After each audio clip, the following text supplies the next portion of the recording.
va changer complètement de Oui, sujet. on y va. On va parler des femmes. Le concept de violence symbolique est l'un de ceux dont vous faites usage. Pourriez-vous nous parler un peu de ça? Oui, alors, bon... Et la domination. Oui, la domination. En fait, masculine. il y a le problème de la sexualité, le problème de la domination. Par exemple, c'est un très beau travail que j'ai cité.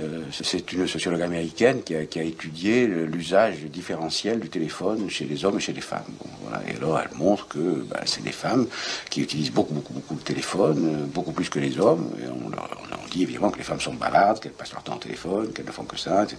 Bon, en fait, elle a observé statistiquement, elle a mesuré tout ça, bon, et elle montre que c'est tout à fait normal, parce que dans la division du travail domestique, dans la famille, bon, les femmes ont une fonction admise inconsciemment, hein, qui est d'entretenir les relations, ce que j'appelle le capital social de la famille, de l'ensemble de la famille, et elles entretiennent les relations non seulement avec leur propre famille, mais avec celle de leur mari. C'est elles très souvent qui font les coups de téléphone, qui font les cadeaux, qui font les trucs d'anniversaire, qui se rappellent, etc. Bon, voilà. Alors voilà un exemple, c'est un tout petit exemple, mais le problème c'est d'attraper toutes ces observations. L'observation du comportement entre un gynécologue et une femme, des tas d'observations très belles. Il y a d'ailleurs de très beaux travaux qui ont été faits souvent, autant par des hommes que par des femmes, bon, des très beaux travaux. Et moi, j'ai voulu essayer de montrer qu'il y avait une cohérence entre ces choses-là. Alors, le principe de la cohérence, c'est que c'est une domination d'un type très très particulier, qui ne repose pas, quoi qu'on en dise, sur la violence physique. Bien sûr, il y a des femmes battues, je connais les statistiques, etc. Bien sûr, elle ne repose pas seulement sur la violence économique, c'est sur le fait que les femmes travaillent en moins, sont moins libres de quitter le foyer, etc. etc. Bon, elle repose sur ce que j'appelle la violence symbolique, c'est-à-dire cette violence qui résulte du fait que les gens ont dans la tête des principes de perception, des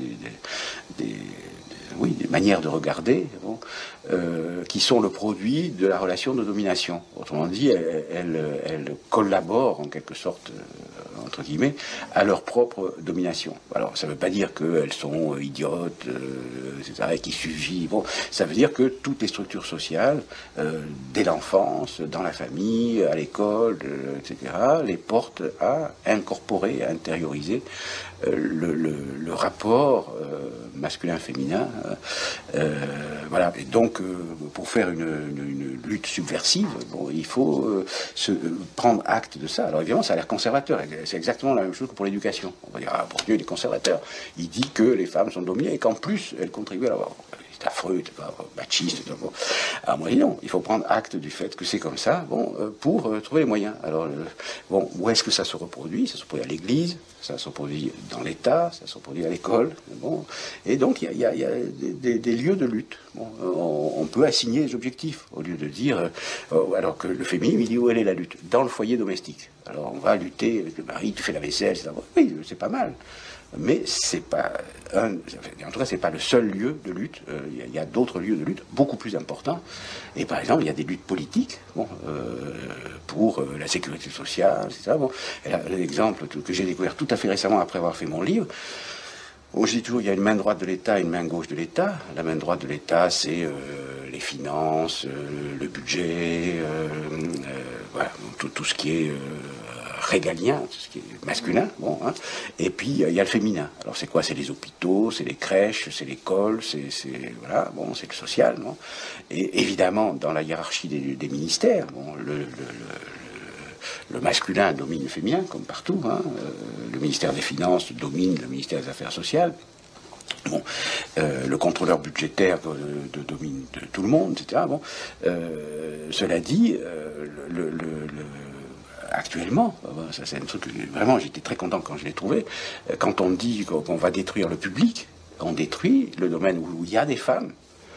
Bon, c'est dans les hôpitaux, les etc. Bon, et le domaine dont bénéficient le plus les femmes, c'est-à-dire les services sociaux, l'assistance, les crèches, etc., etc. Voilà. Bon, donc ça donne une ligne politique. Et je vous assure que pour un mouvement féministe, s'ils mettaient ça au lieu de faire des blabla, ça donne une ligne politique. Nous avons parti lié avec l'État. Nous avons parti lié avec l'État, enfin avec l'État social. Bon, hein.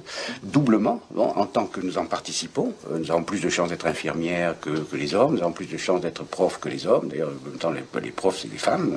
Hein.